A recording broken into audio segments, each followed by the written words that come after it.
Hello and welcome to today's episode of the Green Industry Podcast. I'm Paul Jameson down here in sunny Southwest Florida, and up in Pensacola, Florida, Joey Coberly is our guest today. We're going to talk about how to start and grow a profitable lawn care business, not just any lawn care business, a profitable business. What's up, Joey?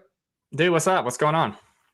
Not much. This is our second time hanging out today. We had a meeting for taking a look at my numbers and my business and profit and loss statements and statement of cash flows this morning. So, and you had a meeting with Naylor, and now we're back to talk about what's going on in your world. So, yeah, a lot of talking going on this early morning. Not used to it. Not used to talking for 3 straight hours. Yeah, but you're a coffee drinker, right? Oh yeah, definitely. So, me and Megan spend way too much at Starbucks. Not gonna lie. What's your Starbucks order? Oh, I change it up. I like a lot of variety. So we do a lot of the nitro cold brew, and then I'll get a mocha. I don't know. I do a bunch of different stuff. But anyway, I used to not be like that till I married Megan, and then she introduced me into the world. So now I know all the speak. I'm a little ashamed to say. Okay, yeah, I clueless when I go into Starbucks. I don't even know how to order like small, medium, or large. Like venti, is that the small or the large? Yeah, so that's actually the large. Man, I can't believe I know this stuff. 7 years ago, I would have laughed at myself. But yeah, the tall is actually the small one. So it's that's where I get messed up. Tall, in my mind, would be like I'm McDonald's, like super size me. Yeah. Tall. And when I ordered it, I was like, "What is this?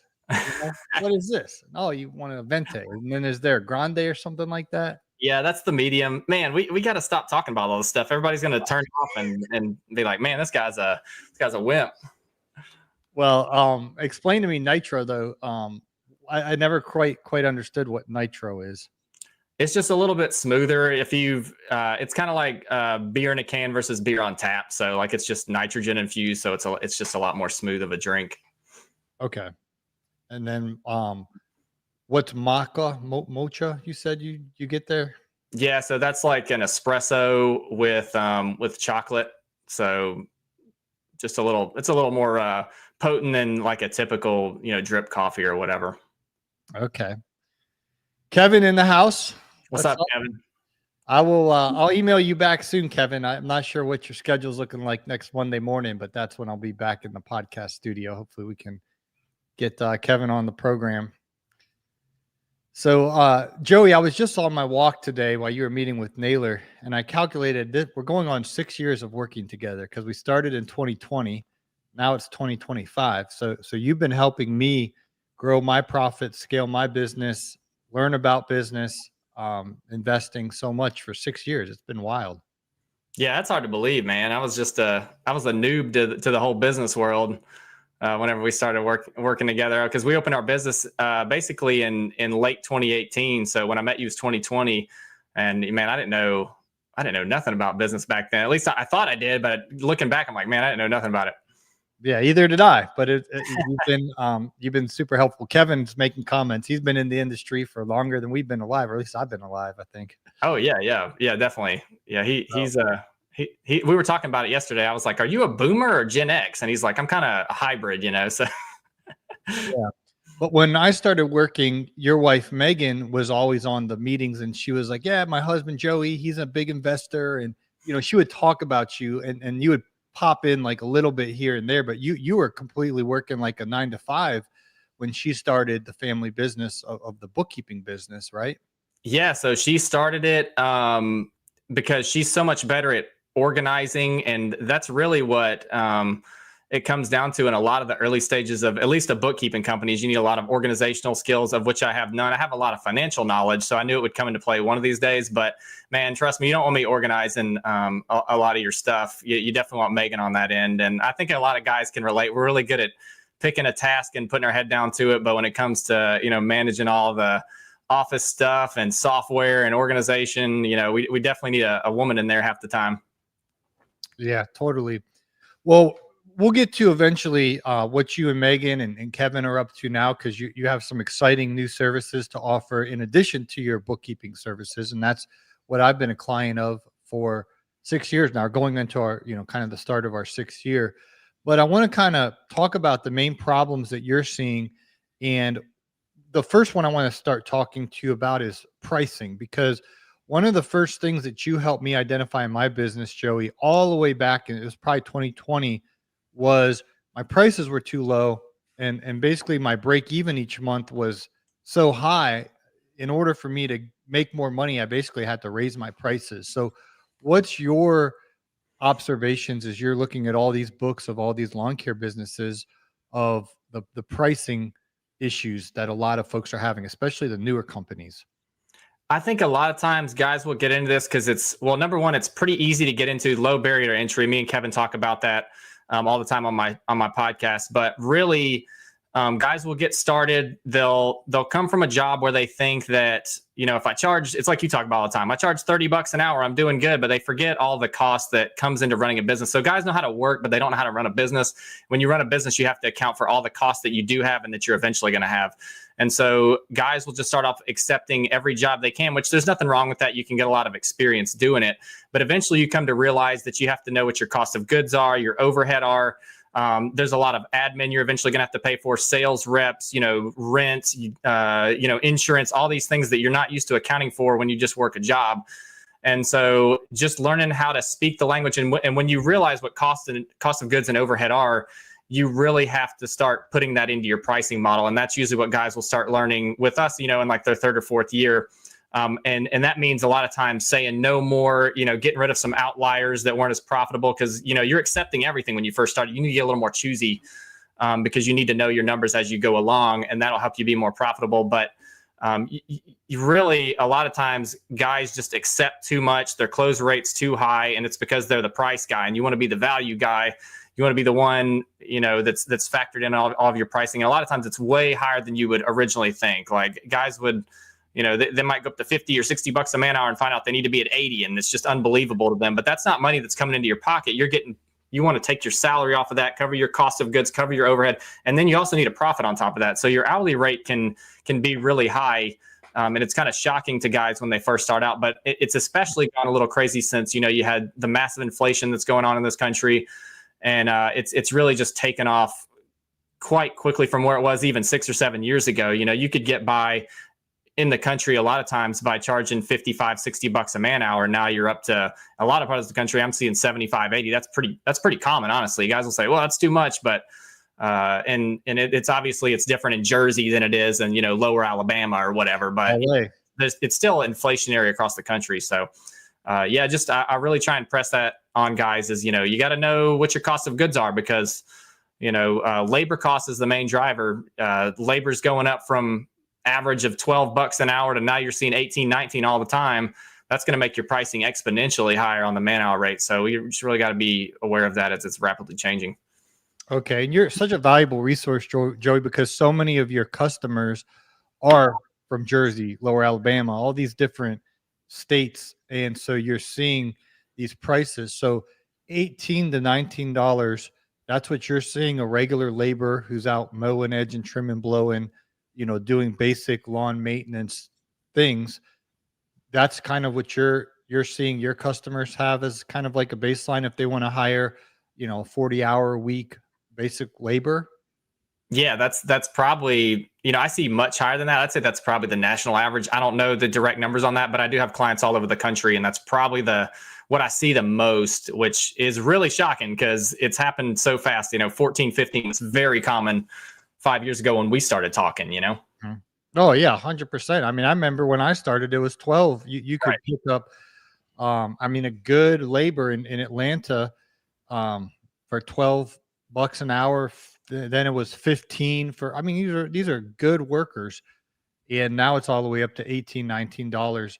Well, a lot of our listeners are newer into the industry, and you're saying $75 per man hour, $80 per man hour. And that just seems astronomical. I mean, if it takes you 60 minutes to mow, edge, trim, blow for easy math, basically you're saying you should be charging $80 for that property. Yeah, I mean, I'm not going to say one shoe fits all for that, but that's, I mean, if you're charging 18, 19 bucks, you know, or if you're paying out 18, 19 bucks, generally you're going to spend 75, 80 bucks a man, or you're going to bill out 75, 80 bucks a man hour for that, because you've got your labor burden on top of that. A lot of guys don't even know what that is, but that's all the cost associated with having an employee. That's going to take that employee up from 18 to, you know, 21, 22 bucks an hour. Then you got all the overhead that you're going to incur as you get to 500, 600,000. You've got your office worker, like we talked about, your rent, a lot of the softwares you got to pay for, any kind of new trucks and trailers and kind of fixed assets that you start bringing on. A lot of that stuff adds up really, really quickly. And then on top of that, they're realizing that they don't want to be the price guy. They want to be the value guy. So you need to, go ahead and charge a little bit extra for that too, so you can be more profitable. And a lot of the profits will come just from building the efficiencies inside your team and the route density and things like that, and upselling current customers. But that's kind of the new reality these days. And it's kind of wild to think that somebody can charge $80, an hour to cut grass, or even in Jersey, I see it as high as 100, 110. It's kind of wild, but that's just the reality that we live in these days. Wow, that's wild. So how can somebody who's newer just nail it from the beginning? Because my prices were way too low for way too long. And so many guests that we have on the program, Joey, that have run lawn care businesses, they all have the same story. Like, oh man, my price, I had no idea what I was doing. But somebody's like found their podcast, they're listening. They're like, I don't want to be that guy. How can they nail it from the beginning? Maybe this is their first season in their lawn care business. How can they do it right with their pricing? Man, I will tell you how I got started with our pricing, because we've never had price issues in our company. And, we've grown a different type of company, but it's still all the same type of, it's still value-based. It's still billing out for labor and all those things. What the book I read that changed my perspective on a lot of this is Pumpkin Plan by Mike Michalowicz. Everybody's heard Profit First, but go back and read Pumpkin Plan, and it'll teach you how to go after the value clients and to nurture. Basically, the idea is to nurture a pumpkin. Like the pumpkin grower obsesses over growing a massive pumpkin. You need to obsess over giving value to your client. And that really shifted my mindset on how I view business. And then obviously you have Profit First, which kind of piggybacks off of that one. But read Pumpkin Plan first. It'll teach you about value and how you need to say no to everything that doesn't fit where you're going and where your goal is. And that'll naturally weed out a lot of those lower end clients that honestly take up majority of your time. They're going to pay you the least and take up majority of your time. So Pumpkin Plan and read Profit First, those totally changed my mentality when we were setting our pricing inside of business. And also we joined a good community of bookkeepers when we first started. So find you a community of lawn care owners that have been doing it for a while. You can kind of prevent a lot of these problems that are going to, honestly, like the groups are worth it. You're going to pay a little bit, but you're going to learn from the experience of others very rapidly, instead of just doing it over 5 years and having to, course correct. And it's well worth its weight in gold. If you're tuning on in, we're here with Joey Coberly. He has his own podcast, the Joey Coberly Show. He is my bookkeeper, him and his wife, Megan, and their team. We're live on LinkedIn. We're live on YouTube. We're live on Facebook. Let us know where you are watching in from. Kevin Salters on the YouTube. Thanks for hanging out with us, Kevin. And on Apple and Spotify as well on the Green Industry Podcast. So, Joey, you're big into knowing your numbers. You've helped me understand my numbers better and better and better. What financial metrics, to keep it simple, should a lawn care business owner be tracking? Should they be tracking it monthly, weekly? What few metrics are like, okay, that's where I need to give my attention of how the business is doing? So on my podcast with Kevin Salters, who you mentioned earlier, he co-hosts with me, and he's just a super valuable resource. So shout out to Kevin. Dude's been doing it 40 years, like you mentioned. It's awesome.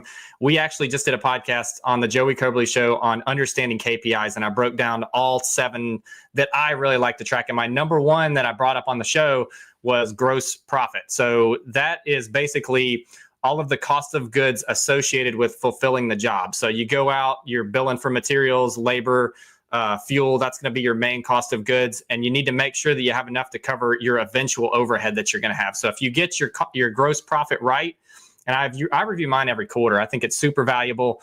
But you need to know what costs are going into each direct job so that you have enough to cover overhead on the back end. And you're going to have overhead regardless. So overhead can typically run anywhere from 20 to 40% in lawn care. And you just need to make sure that you're billing out appropriately so that you can cover that, whether you have it or not, eventually as you scale. So that's the main one, is gross profit. And I think it sets the tone for your entire business. And I review mine every quarter. I think that's all you really need to do. And you can kind of tweak and make adjustments if your gross profit's not where you want it to be. But there's also a lot of things inside of gross profit that you can do to improve it without necessarily being pricing. Like your route density is going to make your gross profit improve because you're spending more time on the labor to actually do the job. Your fuel time's less because your routes are closer, and that's going to show up all in your gross profit. So it's almost an efficiency metric. So if you scale a company with bad gross profit, you're basically compounding your problem out into infinity. So the longer your gross profit goes on, it's extremely hard to change because maybe your routes are bad, maybe your pricing's bad, maybe your systems are bad. It's going to show all of that. And if you do that for 7 or 8 years and you scale to $1 million and maybe you financed your way there, it's going to be very hard to get that route density fixed. It's going to be very hard to get those systems fixed the bigger it gets. And it's going to just keep going on into infinity. One of the things that if you've watched Shark Tank before, those guys know how to invest in companies. The first thing they almost always check for is what's your gross margin or what's your gross profit. And that's a reason they need to make sure that there's enough room for an investor to come in and be able to use some of the profits of the business. You want your business to be profitable. And if it's going to be profitable, it needs to have good gross margin. It's a must have. Okay. Do you want to share any of the other? I think you said you had 7 or 9 other. Yeah, I can give you a brief rundown of the ones we went on the show. There's debt to equity ratio, so that's going to show you how much leverage you're using. You don't want to get over leveraged, so it's nice to know the benchmarks in the industry.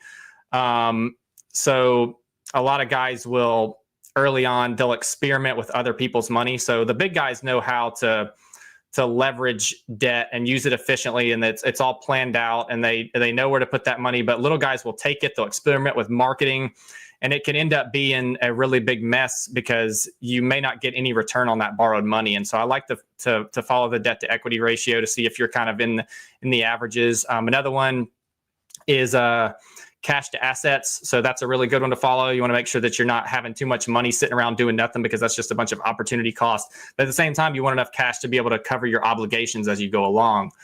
A lot of guys will scale big companies with debt, and then they'll have $10,000 in the bank when they started at 250, and they go through the middle ground, get all the way to $1 million. They still got 10 grand in the bank. And it's like, you're kind of on borrowed time if you're not having that money there. If something goes wrong, because a lot of your business is also going to be based on economical conditions. If times get tough, you need to have that reserve money in the back of your system. Another one would be profit. Obviously, me and Kevin talk about that one, but if you start off profitable and your numbers from day one, you can kind of scale that same system. So if you're at 15% profit, you're keeping a close eye on it. You can always make sure that you're kind of in those parameters. It's kind of hard to fix profit as you go along, and it gets a little tricky. 3 other ones would be your customer acquisition costs. So you need to know how much of your profit you're using to actually reinvest into your company. So your profit is going to be used largely for buying equipment and for expanding your business, building your team, but it's also going to go into a lot of marketing. So you want to make sure that you're spending $50 to gain $500 in clients or whatever.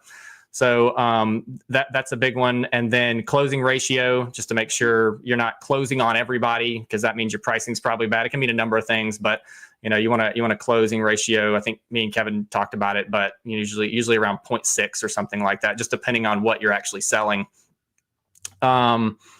And yeah, I think that's all. I'm 6 or 7. I can't remember. I kind of lost track. So when you say 0.6, does that mean if I give out 10 quotes, I should get 6 of them to say yes and 4 of them to say no? But it can vary. And Kevin's much better at talking about this than I am, because he actually does a lot. He's done a lot of this his whole life. But if you're going into an existing client and you're trying to sell them an add-on service, it needs to be a little higher than that, because that's basically a warm or a hot lead, right? So like you can have a cold lead, a warm lead. So it just depends on what type of lead it is, depending on your closing ratio. Okay. But yeah, it's a red flag when you're getting everyone to say yes. I thought I was all that in a bag of chips when I started out, because I was charging $225 a month, which I thought was a lot. And everyone was saying yes. And then one of my customers, long story short, they kind of slipped up and they told me they were paying the previous guy $400 a month. And they were basically saying what a great job I was doing. We're trimming the bushes so much better than the other guy, and yada, yada, yada. And then they're like, and we're paying them $400. And I was thinking, this other company, and I knew who this other guy was. He was charging 400, and he just bit off more than he could chew, and he actually ended up selling all his accounts off. But anyway. Yeah, you think you're like when you first start and everybody's closing with you, you think you're like this hot sales guy, right? Like that's what I thought. My friend Kenny, I was like, yeah, I picked up this one, I picked up that one, I picked up like, yeah, you're like, yeah. So, yeah. I think it's a misconception. A lot of times you'll kind of get into, you think of that guy that's going door to door selling vacuums or whatever, and he's just really got the silver tongue. But really, we don't need to be talking like that. We need to find actual problems and give real solutions to real people. So, that's what selling is all about, is just having kind of that servant's heart behind it and not selling things to people that don't need it. So that's a big mindset shift too, is, you want to be a servant to your community. So you're actually finding real needs instead of just pushing it on everybody. So that's just a big misconception of today's society. I was definitely that guy. So I like that 0.6, 6 of 10. Again, it's not your current customers versus a cold lead or newer customer is not apples to apples. But I really like that principle because I wish someone would have sat me down and just said, "Hey, Paul, you're not all that in a bag of chips. You actually should raise your prices and start getting some more no's." What's one piece of lesson learned, Joey, that you and Megan learned the hard way? I know you guys have been in business now, 5-6 years. What's something looking back you guys are like, we could have done that a little better?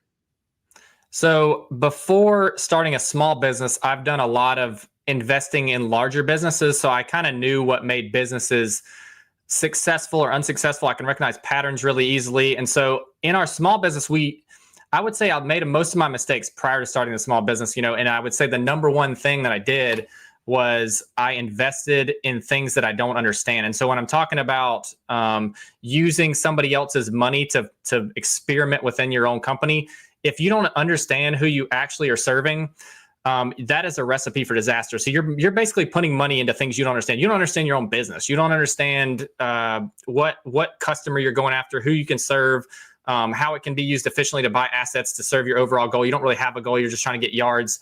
And so that was the number one thing. It took me a decade to learn, because I would basically, I would look at the finances of a company. I'd be like, man, this is a great company. Look at the finances, look at the upward trajectory. But then I would invest in something that I didn't understand, like, computer software or something like that. I don't really understand. It's not really my thing. Put money into it, even though everything looks great. And then I didn't understand the actual business. And so I think that is probably the number one mistake that I could pass on to other people, is just understand where you're going, set a goal, put money towards that goal, like be very hyper focused on where you're going, get others alongside you on the goal, and understand your business, build a business that makes sense to you and that can actually serve your community around you. So, man, I harp on that all the time. Put money in things you understand your business, use your profit to fund your business, believe in yourself. And you talk to anybody that's successful in lawn care or just any industry really, and they'll say, hey man, I'm not really that smart of a guy. I just really understood what I was trying to do. I was trying to build a good team to serve the community the best, and anybody can do this, right? It's not like you have to be a genius to scale these big companies. So I think Dave Ramsey talks about this all the time. You're a big Dave Ramsey too, is like, put money in things you understand. So I want guys to understand where they're going, what they're doing, put money towards that. So I think that's probably what I'd recommend. Yeah. Well, Joey, you found a big gap in the industry as you've been doing landscaping, bookkeeping services. And again, if you're just tuning in, we're with Joey Coberly of the Joey Coberly Show. Personal friend of mine. I'm a client of their bookkeeping services for going on 6 years now. So as you're taking care of these books, you're starting to notice, okay, people don't quite understand the proper way to scale. They don't quite understand their marketing ROI. And you started seeing more than just financial management. There's ways that you can help the companies that are under 300,000 really solidify their foundation and grow the right way. So what inspired you to launch Lawn Care Life launch and Lawn Care Launch? Lawn Care Launch. What inspired you to start that, and really the gap that you're noticing that you can help fill? So yeah, me and Megan started Landscaping Bookkeeper, and it's basically the differentiator between other bookkeeping firms is me and Megan would meet monthly with all of our clients, and we discuss what's going on in their business, where they're trying to go. And so it was that very intimate relationship that we built over time. And we would basically just listen to people and figure out what they needed to get to the next level. And in bookkeeping and accounting, a lot of times those companies try to land like the big fish, right? So we were always small. We try and start small, onboard, and then scale together. And so I really got a heart for a lot of the little guys because they have so much potential to scale these big companies and they don't even know it. And so all they need is a little bit of resources to help them do it, a little bit of clarity, goal setting, and you know, I think so many times we think that you have to have 150 IQ to scale these big companies, when in reality anybody can do it. And so owning a company helps you buy back your time so that you can have more time with your family, do things that you want to in your community. And I'm really passionate about helping people grow assets that have cash flow coming off of them. And, you know, I did stocks for a long time. And I used to tell people to grow a company and reinvest a lot of the money into stocks or investments or whatever. But I really got passionate about reinvesting money into your own company over time, because it's something that you believe in. It's something you have control over. It's something that can retire you or make you financially independent much quicker than a traditional, you know, stock can or mutual fund or whatever. So really, a lot of Lawn Care Launch built off of Landscaping Bookkeeper was from talking to people, understanding their problems, figuring out solutions for it. And what I really wanted to do was help people more. So with Lawn Care Launch, we would have discussions over their finances, and then there wasn't much I could do outside of, you know, bookkeeping, a little bit of advice, and, you know, we didn't have direct, not control, but like synergy with them, with their marketing side, with their mentorship side. There was a lot of things that guys would ask me I didn't understand. And so that's why with Lawn Care Launch, I decided to invite more owners into the business. So it's actually a multi-owned business. Myself and Megan own 52%. We have other partners that we brought along. We have a marketing expert named Stephanie that's worked with us for a long time. She does that's her website that she's built there. Paul's on the site now if you're looking at it. But she I think she's brilliant. And so I've been looking for people for 2 years to do the marketing, and then I knew I needed a mentor. And so for 2 years, I was kind of on the search for finding somebody that's just as passionate about serving people as I am. And Stephanie was that person. Her husband's a youth pastor. They do a lot in the community with the youth. And so I knew that she had that servant mentality and that she was going to do everything she could to build us an amazing product on the marketing side. So invited her along last year to be a partner in our new venture that we just launched a week ago, which is what you're looking at now.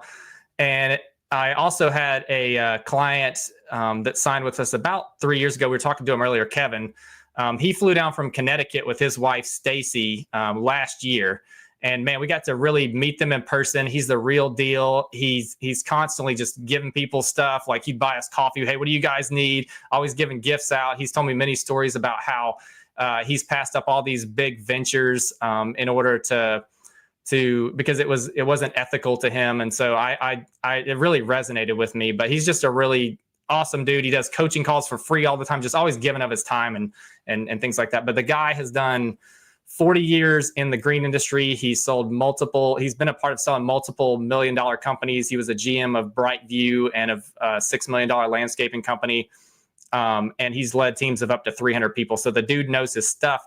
I was on the advisory role in a lot of these meetings, and I just felt so inadequate to answer a lot of these nitty gritty questions people were throwing at me in a lot of our meetings. I knew the financial side, but it's like, hey, how do I deal with this certain situation inside of my lawn care company? I've never grown a lawn care company, so I can't just pretend and make up stuff, so I needed a mentor to come along.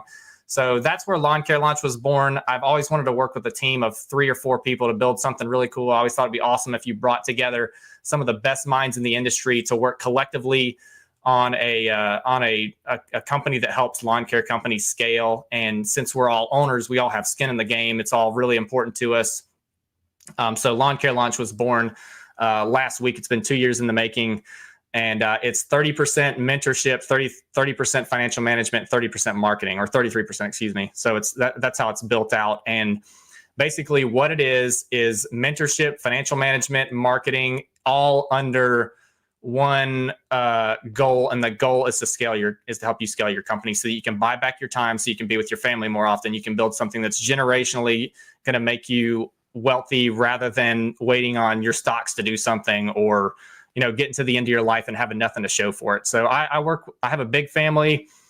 A lot of them are blue collar worker. I don't have any business owners in the family, and almost all of them are hard workers. And at the end of life, they have nothing to show for it. So I was like, what if we built something that helps people build something that matters to them, that they can own, that has terrific cash flow coming off of it? So that was literally the heart behind it. You get so much stuff inside of this thing. Like the financial management is basically landscaping bookkeeper. You get your books organized. We teach you how to read them. You get an in-person meeting every month with a designated bookkeeper. That bookkeeper can also help you with other various tasks, but since they're all independent, you can say, hey, will you help me with this? And they'll say, yeah, it's not necessarily inside of our company, but you can ask them to do an individual task for you and they'll do it. They're very professional. The mentorship side is with myself and Kevin and Megan, Megan knows so much about CRMs and things like that. And, I have a numbers background. Kevin obviously has just all this experience. I've never stumped him with a question inside of lawn care that I've known. I've been talking to him for probably 30 hours on the podcast now. I can't stump him trying to. But anyway, you get monthly Q&As with us, and we'll help you understand your numbers. Just literally anything you want to throw at us inside the Q&A. The Q&As are very intimate. They're not jumbled messes. We can discuss anything you want to talk about. And then Stephanie with the marketing side. It's actually a really diverse group. So you've got the two millennials, me and Megan. You've got the boomer / Gen Xer and Kevin. And then you've got Stephanie, who's the Gen Zer, who knows how to do all the AI and everything. So she heads the marketing up. But the cool thing about her marketing program is, my problem with a lot of marketing is it's done with the owner giving the copy over to the marketer to do the website or whatever. And the owner is a lot of times doesn't know what the goal is, doesn't know how to sell, doesn't know how to make things that are appealing to the overall market. You'll get on the page and it'll be like a book on about us, and we're family owned and operated and all this stuff. And it's like the person buying your service doesn't care about that. They want to know how you can solve their problem. And so Stephanie sits down with you inside of Lawn Care Lunch, and she goes over what's called a brand script. And that brand script is going to help you identify your customer. And it's literally going to be the engine for all of your marketing campaigns as you go along in business. So she not only builds your website out, she does that brand script to help with the copy. And then we also have, she'll help with automations for upselling clients, additional things that they may need, keeping in constant contact with them, working on your review management to help your SEO to help you hire in the Google listings.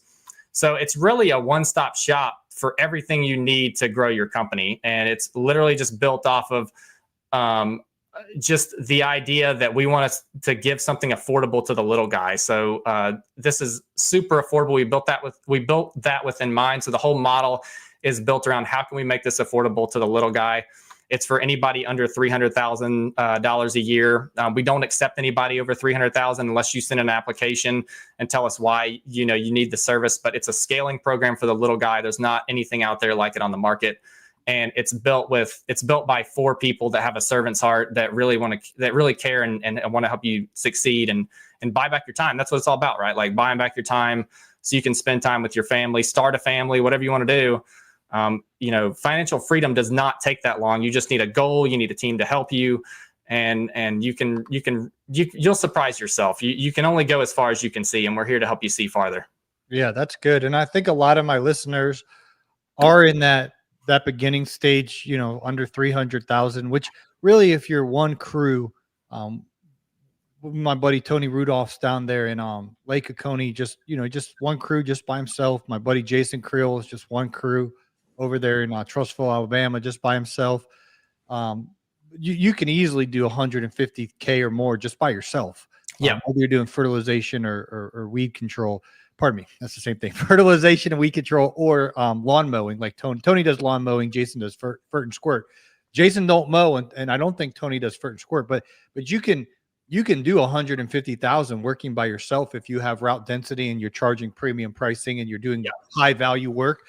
But then when you add a laborer or two, and you're still to one crew, you can start pushing 200, 250,000, and you see way more numbers than me. I just know what people tell me, but that's feasible and reasonable for one crew to be, doing over 200,000 a year in revenue. Correct? Oh yeah, for sure. And I don't think guys understand how hard team management is too, because as you hire somebody, you basically become responsible a lot of times for their livelihood. And so when winter hits, it's like, hey, how do I keep this guy busy? You know, what do I do here? And you're shifting gears from possibly going from mowing to, you know, Christmas lights or snow removal or whatever. And it's hard to keep guys busy a lot of times. And guys will churn a long time at like that 250 to 500 revenue mark because number one, maybe their pricing's not good. They have a hard time hiring and retaining people because they're really good at lawn care, but they're not necessarily leaders yet, but they're gaining leadership experience. And half of growing a business is leadership, team building. The other half is lead generation and things like that. But that's where guys a lot of times will get stuck is that 500K mark. Because it gets very hard to retain people, to keep you're starting to run an actual business at that point. You know, you may need some admin help at that point, and it's very hard to manage all these people. And it's such a different shift from just you cutting the yards to now I'm managing a group or whatever. And most of the time people were undercharging and then they don't have enough margin to cover a lot of that stuff. And so they're having cash flow issues. They're putting money into equipment, running out of money really quickly. So they're financing and then they have to pay, you know, borrow from Peter to pay Paul and that sort of thing. And you get all kind of financial, I've seen it over and over and over and over again. That's honestly a huge reason we started this company is because we can give some clarity on what happens at 500K. It's a mess, extremely hard to go through. And it's largely due to pricing and team management, you know, and those sorts of things. It's a lot of times you can find the work, but it's finding the good work, having your margins correct, and then having a good system for your guys as you hire them to plug them in. Because if you're training for a month, you're going to be wasting tons of time. So having those SOPs down, it's a whole different ballgame running a $500,000 company than a $100,000 company. It's completely different. Mm-hmm. What's some success stories of clients? And you don't necessarily have to share their name or their business, but I know that you've had some really cool stories of people that you've seen and you've kind of been their guide and grew with them. And now they're just absolutely crushing it with nice profit margins and have successfully grown. I don't want to ever take credit for anybody's success. But what I would say is the biggest success stories, I'd like to know that I played a part in it. But the biggest success story we've had, I mentioned to you before, he started off with us in 2021 doing $300,000 a year. And by 2023, he had grown it to $2 million. So in 2 years, he grew from 300K to 2 million. And he was just really, really good at finding work and subbing it out. So he was just good at getting leads. It's like Hormozy talks about, you know, you solve your lead problem, you solve a whole bunch of, you don't have to worry much ever again. But you still have to figure out, you know, a business is like an engine. It's like the two pistons going up and down. I've heard Patachinus talk about this. I love it. But it's a balance of gaining leads and then hiring fulfillment for those leads. So team building combined with lead generation. So, you know, guys that can do that really quickly, it's not about who can cut the grass the best or who has the best stripes, who can hire accordingly to fulfill the leads that you're getting. And that goes into brand building and all these things. But if you're the bottleneck, you're not going to scale very far. So that was what he was really good at doing. And that's the guys that scale the big companies. They're good at selling, finding work, and then, you know, creating the SOPs to have those guys come in and fulfill the work.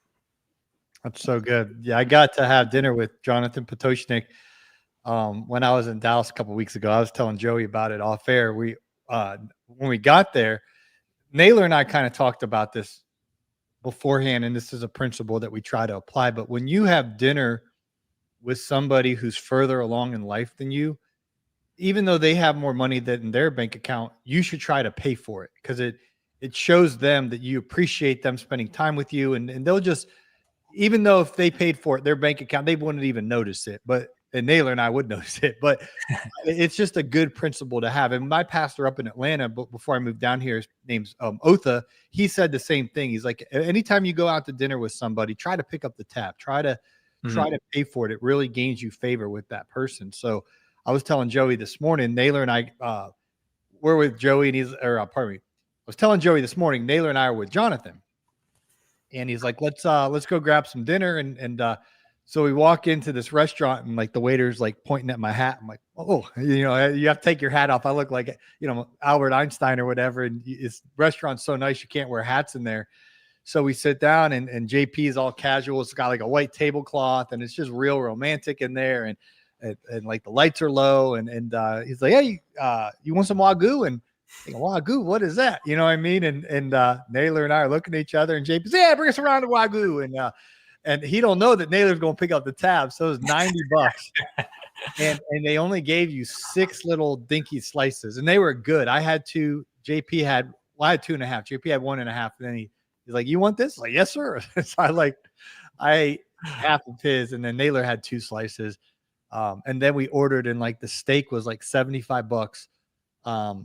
And then you have to order your sides separately. So it's not like Applebee's where you get, you get 2 sides or whatever. So I don't know what the bill was, but $75 per entree. And then we all ordered a side, which those were like $18, $22, the $90 Wagyu. And then the guy comes out with the bill and he starts shaking all of our hands. It's been a pleasure serving you. I was like, oh man, Naylor. He called him Mr. Naylor because he heard us talking. Naylor's like, I got it. And JP's like, no. And Naylor's, I got it, JP. And he's like, I wanted to order the Wagyu if I know you're paying. And I was like, it's all right. And I was like, oh man, I saw Naylor peek at the check. I was like, oh man. Oh man, that's good stuff. Yeah. But I said all of that to say, Jonathan Potoshnik is the smartest brain in our industry, or at least he's the most articulate of explaining how things work. And that's his big thing, is just focus on getting customers and then focus on getting employees to serve those customers. And if you ever get distracted from that, you're distracted. Like that's 2 things that if you listen to Jonathan for any amount of time, get customers and get the laborers to serve those customers, and rinse and repeat. That's how you do it.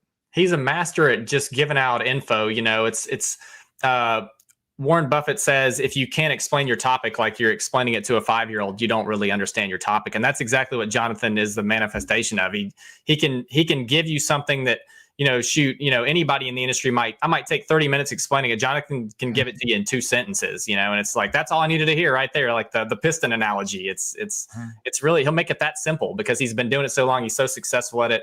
And he's really an OG of the industry. He's one of the first ones doing it. I remember when we went up to the first time I met you in 2020, I just binged Potoshnik videos all the way up to Birmingham because, he was one of the only ones on YouTube at the time, but he just explained things so quickly. And I like, to the point information. And I watched him for 4 hours all the way up there. And so the first time I was on your podcast, I was probably just repeating a lot of stuff that I heard from Jonathan. But yeah, no, and that's good. And you in those 4 hours, you didn't hear one joke. I mean, his sense of humor, his personality is about as plain Jane, or just, he's so literally calm. 0 joke. Like I've had dinner with him or meals with him probably 5 times. Like I've never heard him crack a joke. I've never.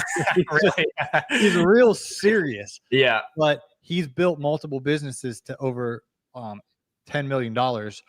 Multiple businesses, 3 of them to be exact. And he still owns his lawn business in North Dallas called City Turf. That's absolutely crushing it. Let me know your time. I'm not sure when you have a stop here, but I had a few more questions. Unless go for it. I got all my meetings done this morning, so I'm wide open for the rest of the day. I got some things I need to do, but they're not pressing. Okay. Well, getting customers is something we were talking about, Joey. How do you get customers? Get them fast. Get them the right way. The right way to market to attract those ideal customers. I think, man, there's so many different ways to do this, and I'm still learning as I go along. But you definitely want to provide. And Kevin you're gonna have Kevin on the show. Kevin can talk about this because Kevin he scaled a company so fast since he left his bigwig job. But really, it's about, you really got to have outstanding customer service and a lot of word of mouth and do extra things for people. Kevin talks about just, bringing in the paper or whatever. Like, it's just little extra things that add up and people start talking about you and buzzing about you. And then, you obviously got to keep your profits up because, you can only scale as fast as your profits. So if you're not profitable, you can't even fulfill any of this stuff and it doesn't even matter. So just making sure that pricing's good plays a big part into it. But yeah, just do excellent work. I see that go so far, and the chatter will just continue to go. And, most of the time I'm not seeing, I think I'm seeing a lack of clarity in who they serve, which is leading to a lot of side trails. But if you do good work, it's going to go a long way for you. And then it's just a matter of hiring, and that's one of the hiring is the number one problem in the industry. I've seen several surveys, so guys just won't be able to keep up. They'll be booked out 3 months. So just a matter of figuring out how to be a leader of your team, man, and just do excellent work. I've listened to Jeremy Talboy. You've had him on the show, and he just talks about the key to his success is customer service, like outstanding customer service. Do a good job, go the extra mile. So I think that'd be my number one piece of advice. And then obviously, you need a good website. That's basically your online store, right? Like you got to have a good website. You got to have a good place where people can contact you. You got to be high in the local listing. So gathering those Google reviews goes a long way. Get that Google business profile up and managed. And a lot of times guys focus on getting more leads when in reality, you need to focus on having more value-added services with those clients. You can have a small number of clients and have more value-added services. It keeps your route density much lower, and you can actually generate a whole lot more revenue with less clients. So people focus on getting clients all the time. It's like, man, just focus on what you got, and then do excellent work. And so there's a bunch of different ways to do it, but definitely get that website up. And Google reviews, get your SEO good on the website, and do excellent service, and obviously anything else you can do, like you got EDDM that you do, and door hangers and all that stuff. But I think definitely the website combined with the reviews and excellent customer service goes a long way. That's good. I mentioned two of my friends earlier, Joey, Jason Krill, and he's a Furt and Squirt solo guy, and he's content as can be, just going out there, no stress, no pressure, just taking care of his customers' weeds. And then Tony is my buddy in Lake Oconee. He just goes out and takes care of these multi-million-dollar homes on Lake Oconee and in the neighborhood called Reynolds Plantation. It's such a nice neighborhood. Got a very nice golf course and beautiful, beautiful properties that he takes care of. Jason and Tony are not interested in hiring an employee and growing. They're content the way they are. Now there's other guys out there who are solo, Joey, but they're like, I want to hire my first employee, but I just feel like I can barely keep it afloat with what I got going on. How in the world am I going to be able to pay them 18, 19 an hour? And there's this question. And ultimately my question is, how do you know when it's time to hire your first employee? Yeah, so I was very interested in this question too. I've been trying to figure out what the best time is too. And I interviewed Kevin on my show, the Joey Coberly show, on a whole episode on hiring. He goes into detail on this because there's a lot of different ways to spin it. But really, you need to, when you have some work starting to get booked up, it's time to start thinking about it. You want some cash in the bank because you're responsible for a new person, right? Like you want to make sure that you can pay them and you're not going to get behind, and it's not going to stress you out, and money will stress you out when you have people working for you that depend on you. And then you also want to have some SOPs written down so you can, plug that person in and get them rolling right away. But usually if you're starting to really get backed up and you figured out who you serve, and you've kind of got a model that is really profitable, you definitely want to start figuring out how to expand that model. And so hiring goes into it. But yeah, SOPs, make sure you have that cash balance, and then you want to have more work coming in than not. So I think that's the key to hiring. And honestly, we've done that with our business, but I've learned a lot from Kevin talking to him too. He's taught me a lot there, but he's definitely the one to ask because, shoot, that's all he did was manage teams. Yeah. So tell me more, and I don't know how much you feel comfortable sharing, but you guys have a bookkeeping company, and now you're adding Lawn Care Launch onto that. But within your bookkeeping company, because you have so many customers, you've hired multiple bookkeepers who are taking care of a lot of these books. So what has that process been like? What red flags do you notice on the interview process, or what is your interview process? How have you found your good employees? How did you find the bad ones? And what did you learn from that? I'm sure not everyone has worked out. Like what have you learned as a small business owner who's hired folks? Man, hiring is one of my favorite things to do. I think I just really can feel people out really quickly and know where they're coming from. And I always listen. So I'm always trying to figure out, how can this company serve your life? So I'm really looking at some synergy there. And we've had really good retention within our company. Everybody that's been with us. So we have three bookkeepers. They've all been with us for, man, I think we've only lost one over the years, and it was our first one that we weren't really, I don't think we figured out exactly what she needed first, but I would say to listen to what people actually need and see if you can actually synergize that with your business. So it's the interview process is two ways. You can't just demand things from people. Figure out exactly where they're trying to go and see if it aligns where you're trying to go. And that's probably been the key to hiring inside of our landscaping company or our landscaping bookkeeper. Okay. And then somebody who has a lawn care business, they've hired their first employee years ago, but they're just struggling with high turnover. It's like it just constantly guys are, leaving after a few weeks, a few months. It's just so hard to keep somebody reliable. What have you noticed with the multiple lawn businesses that you kind of oversee their books? What have you learned about the Retention. high turnover? Yeah, retention. Yeah. So the big thing is I think one of the hardest things, this is something that Jonathan has that you'll notice, and he might not even talk about it, but he has terrific vision. He knows exactly where he's going. So when you hire somebody, you need to invite them into a story that you've built into exactly what you want, where you're going, and see who else wants to come into that story with you. And so that will set the backdrop for your hiring. And we've had terrific success with that, but so many guys don't know how to set a goal. They just want to gain more yards. And you need to know where you're going and invite people into that. And people will get excited about that. It's not always about who can pay the most money. It's about somebody that you actually genuinely respect and want to work with. And I think another big one is guys will get so stressed from everything that they have going on that they wear that on their shoulders constantly and they repel people. So you might be super in debt. You might have some problems going on in your work-life balance. You might be super stressed about making, all these different payments that you have going on. And so what I've noticed between guys that carry a lot of debt early on and guys that will just do, just only doing cash. And I'm not saying one's better than the other, but a lot of times you will become a repellent based on how much stress you wear on your life. So I've always tried to live stress-free. I wear that. I'm very, I don't live a very stressed out life, and that's been very intentional.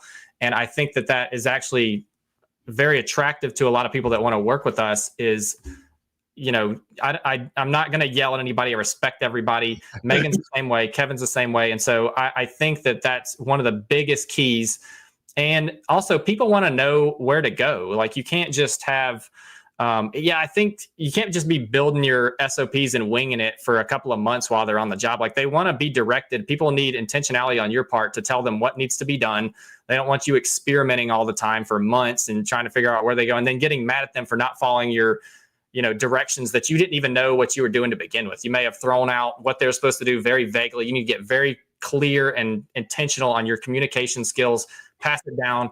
And then that's a lot of times what all people want. They just want you to be clear. So have a goal, be clear, don't have your stress levels too high, and people will naturally want to work with you. And like Kevin says, the best people that are working are the best workers are already working. So, always have an ear out for maybe you're at Tractor Supply and somebody's having a problem and you think your company can be a good solution. I'm not saying go poach employees, but I'm saying have a listening ear.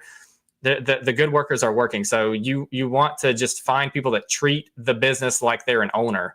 And I think that's the key to hiring and retaining is just people don't want to work with somebody that's just a mess upstairs and stresses everybody out and repels. And I've worked with a lot of companies like that over my years. And it's definitely the reason I leave half the time is because there's just no clarity and vision in the company. So good. You mentioned debt or, cash. What is you and Megan, how are you operating your business in real life, not just your philosophy? And what are your thoughts about debt? Yeah. So anytime I give advice, it's stuff that I've already done. I'm not just going to make stuff up or wing it or whatever. So what I do in my personal life is when we started the company, we had 6 months of expenses if crap hit the fan. So we already had our emergency fund when we started. So I choose to run a debt-free company. We don't have any debt. And I'm not saying that we couldn't use debt. it gives me peace. It keeps me from being stressed out. I just went on a big stress spiel. I live a very stress-free life, not stressed whatsoever. And a lot of that is because I don't carry debt. Now, do some people handle debt better than others to where they're not stressed out? Absolutely. I will say one of the biggest difference between men and women from what I've noticed is that men are comfortable with more debt than women. So if you're carrying a lot of debt and your spouse is not okay with it, then that's going to give you a little bit of tension there. And you don't want tension in your personal life when you're also trying to scale a company. So make sure your spouse is on the same page with you if you do choose to use debt. And then do not over leverage yourself to where you can't, obviously fulfill your obligations, because that'll sink you really quick. But, we run ratios inside of Landscaping Bookkeeper that'll tell you how much debt you should be in accordance with, and the industry averages and things like that. At the end of the day, it's all up to each their own. And, if it's good debt versus bad debt, you just need to know that if you're borrowing money at a certain rate, you need to be getting a higher rate on that, because debt is risk. So you need to make sure you're getting a higher return than you've, obviously borrowed the money for. So that's called like your cost of capital. So money's always going to cost something to borrow it. So you just need to make sure that you're wise with that money and you're very intentional with it. We just talked about, how guys will experiment with other people's money. So if you're going to use other people's money, know exactly where it's going and be very intentional with it. So I think that's the key to it, is somebody at, $8 or $9 million knows exactly where that money's going when they borrow it. Where somebody at 100K is just like, well, I think I'll try it on a marketing campaign and hope it works. I don't really know who I'm marketing to.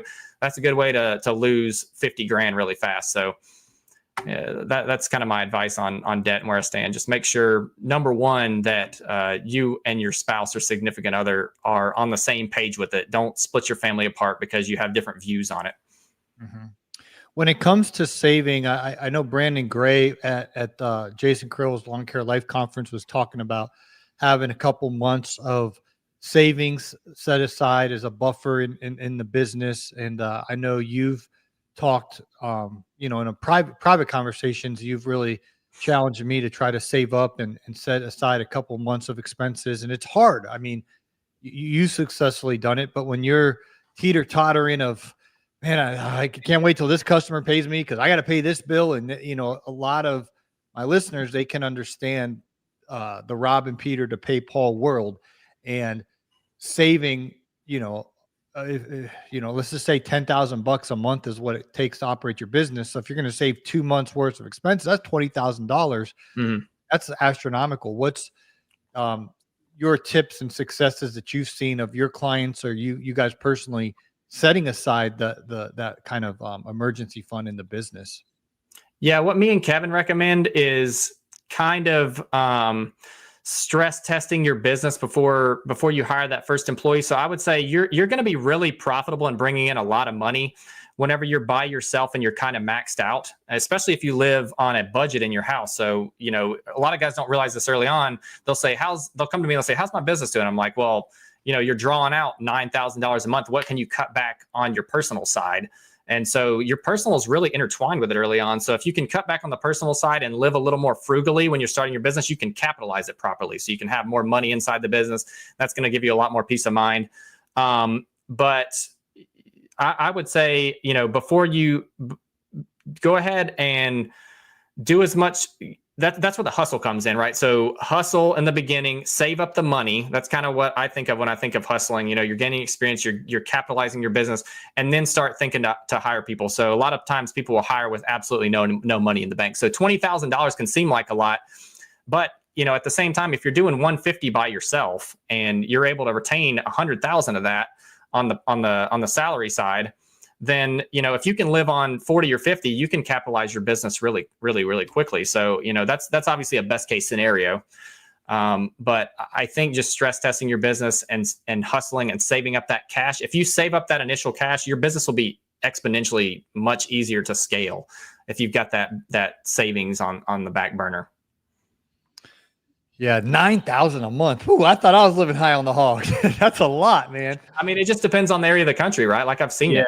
It's just it takes $100,000 to live in some areas. No, I understand. 50,000 a year. That's a little over 4,000 a month. That's very, very, very, very tight, no matter what part of the country you're in. But what do you kind of suggest like is a household budget that you could it is reasonable? Because I agree, if you're taking out too much personally, you're just stressing yourself out. Yeah, I mean, it just depends. I've seen guys like there's guys that live on 2 grand a month, but they're like they're living in like a train car basically or whatever. It just depends, right? Like if you have a wife and kids, you're probably going to scale your company slower. Like that's just reality. You have to draw more out of your business. Anytime you draw out of your business, that's potential money that you could use to fuel your business. So really, if you're single, you can scale faster because you can live on, absolutely nothing, basically live in the back of a train car or whatever, just kind of being funny here. But I have seen plenty of guys live on 2 grand a month, and that's not feasible for most people. But in reality, if you have a family, I'm seeing a lot of $5,000 and $6,000 draws. That's probably the average for that, which makes a lot more sense. But it really just depends on the area, the country that you live in. If you're single, and a lot of times debt situations, if you have a lot of personal debt and stuff. So there's a whole lot that goes into it. But yeah, I mean, I don't know that I would try to scale a company with absolutely no cash, especially with a family. I might would consider it single because there's nobody really depending on you on the intimate circle, right? But like everybody's situation is different. I'm married with kids, and so we take a lot less risk than we would if it was just Megan and I. So it just depends on your situation. Yeah, and you guys live very frugally. I've been to your house, and you're seeing your vehicles, and you live way below your means. Yes. I always want to. It's very important to me to. I don't want to just have this life where I'm just constantly upgrading my life. I enjoy what I do, and so I like to put a lot of money into things that help others, and then my business is a vehicle for that, and hopefully it only gets better with time. So at this point in our life, we were at a crossroads of, I like to invest, obviously. So it was a lot of saving money and investing in stocks. I did that for a very long time. And then, with Lawn Care Launch, we've decided to pull back on investing and to invest into our own company. So, you can do like the Jason Creel model you're talking about, or Tony, where I think it was Tony you mentioned, but you have a small business and you take the excess cash flow and you put it into stocks and investments. You need to make sure you're doing one or the other. You need to own something. At the end of the day, if you don't own anything, you're going to be perpetually poor. Like you're going to be one of the guys that works for 30 years and has nothing to show for it. Mm-hmm. So just pick one. You have to build towards ownership. Ownership equals wealth creation, and ownership equals responsibility, and responsibility is what builds character. So you really have to pick a camp. Either scale your company or get it to a point where it's really profitable and you can use that excess money to invest in. I mean, heck, it can be even local things like, real estate or whatever, but just make sure that you're building to own something. And yeah, I just really, I don't know. I like the frugal lifestyle. It keeps me in check, and I don't like to live the high life. And at the end of the day, to me, it's all about being with people that I love. And that's what I hope that our company is able to do, is bring people together. And that's how Megan and I live our life. We're together a lot. We have a life that a lot of people would dream of in terms of how we're able to be with our kids a lot and be together a lot. And it keeps us all sane. And that's what I hope to build for others, is just togetherness. That's what I'm all about. Yeah, that's so good. And I know Jason and Tony, and I use them as examples all the time because they're the poster childs of solo and proud and doing it that way. And every other voice in the industry is just shouting scale, scale, scale, scale, scale, which is fine. But I do know people personally. I've been to Tony's house. I've been to Jason's house.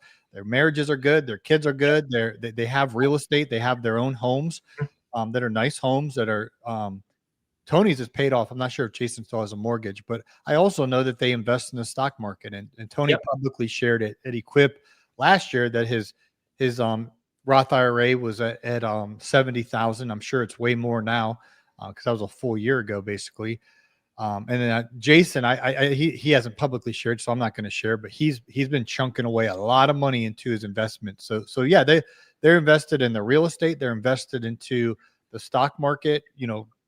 Grouping of stocks and index funds and stuff like that. And they're just taking the money they're making from their business and they're reinvesting it into real estate and to the stock market. So there's Okay. Go ahead.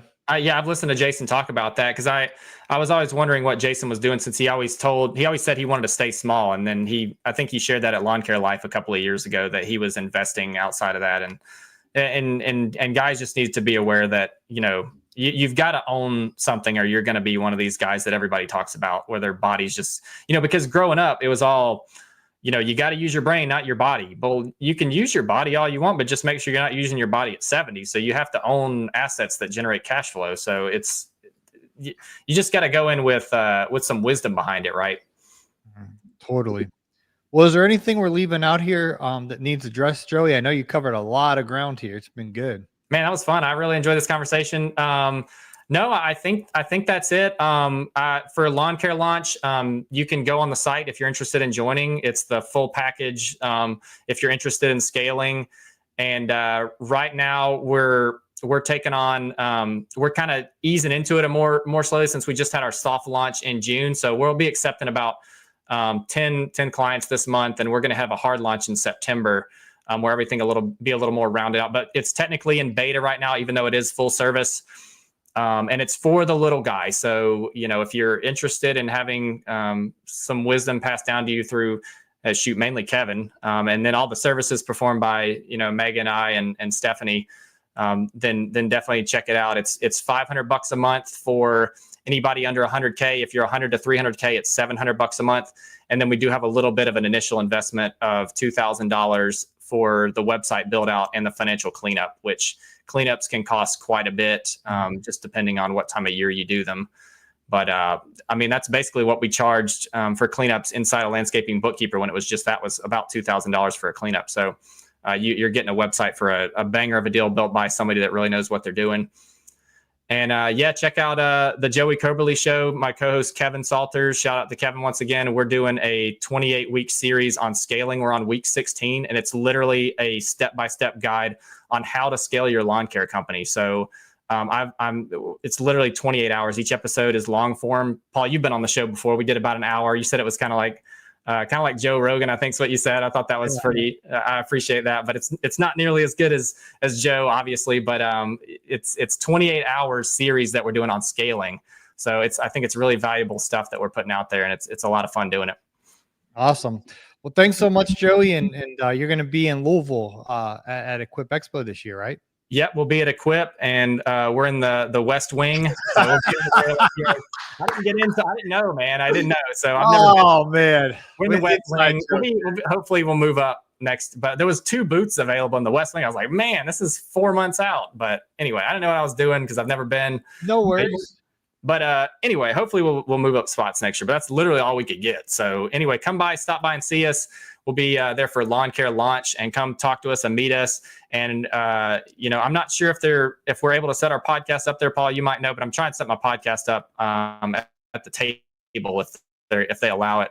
And so stop by the booth and maybe we can have some conversations. And they'll let you do that. And then if Naylor can somehow, some way squeeze you in at Pod Row, that would be ideal. That'd be dope. But yeah, just getting there for the first year and seeing, it's the biggest trade show in our industry. It's 27,000 attendees last year. The exhibitors are at 1,000. And like Joey was saying, you can't even get, if you want to be an exhibitor, it's already sold out 4 months in advance for the South Wing. And we're going to try to get Joey and team into the main room next year, but yeah, it's all good. Just being there is going to be great. And then you and your team will have to come to our event. So on Thursday night, Naylor has a big party. It will be downtown Louisville on Thursday night. It's called the Rally. Greg Chisholm's going to be there. I'm not sure if you've ever heard of us talk about him, but he's an OG in this industry. And so that's completely free. A party Naylor hosts on Thursday night. And then Thursday morning, we'll be podcasting in the main room, B103, on the main ballroom stage there. We're going to be doing podcast Thursday morning before the show opens. So hopefully you guys can come to that. And then, it's just a great week in Louisville. So I'm glad that you guys are coming this year. Man, I'm so pumped. And we're bringing 6 or 7 people with us. So we're going to be making our rounds. And man, we're just going to go for it for as many hours as we can. I want to experience as much of it as we can. So really, really excited about it, and hope to see everybody there, meet some new faces. But man, I'm pumped, for real, super pumped. Awesome. Thank you, Joey.